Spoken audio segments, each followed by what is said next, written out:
New Mexico is a very large state with Native American reservations and many pueblos in rural areas. Hi, my name is Talani Francisco and I'm from the Pueblo of Laguna.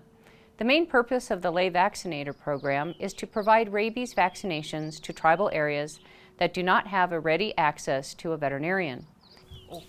Even for tribes with access to a veterinarian, the Lay Vaccinator program should be used to ensure proper training of all individuals who may be administering vaccine.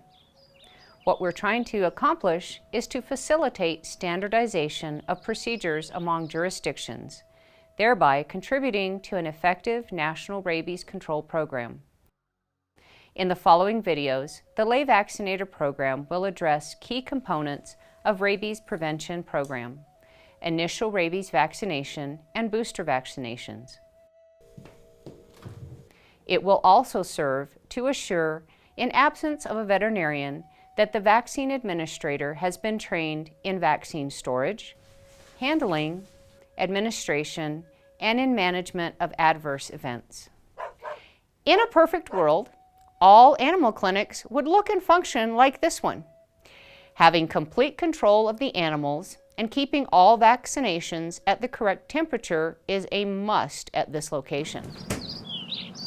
The reality is that this is not always the case. Rabies clinics given by lay vaccinators differ from a veterinarian's office, adding a little more challenge to the job at hand. Clinics are often held in parking lots or open areas, which can be problematic if an animal escapes. Also, there can be a large number of animals congregated in a small area at one time, contributing to sometimes chaotic situations.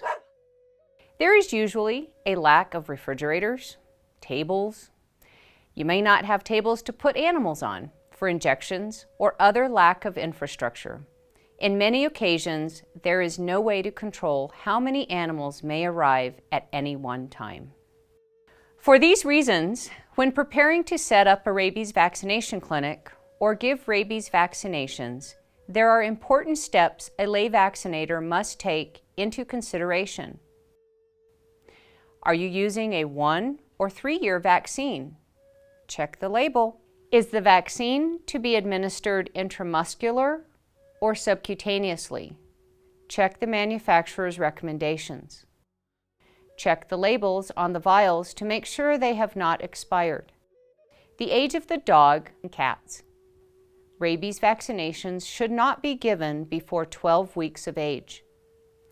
An initial rabies vaccination is good for 1 year, and then the animal must be given a booster. A booster is usually good for 3 years. Check the label. Check the current status of the animal to see if it is up to date on shots or not. If it is not, give it a booster vaccination, then follow the recommended manufacturer's booster schedule. Do the best to anticipate how many animals might be brought to the clinic. Make sure there are adequate personnel. Some other unusual situations that a tribal lay vaccinator may encounter are the following. The animal was vaccinated last year with a 3-year vaccine, but the owner wants to vaccinate again. In this case, we would advise the owner that the vaccine is not necessary. However, if the owner insisted, we would still administer the vaccine. If the animal is sick, you can still administer the vaccine, but you should advise the owner it would be best if the animal was referred to a veterinarian for further evaluation.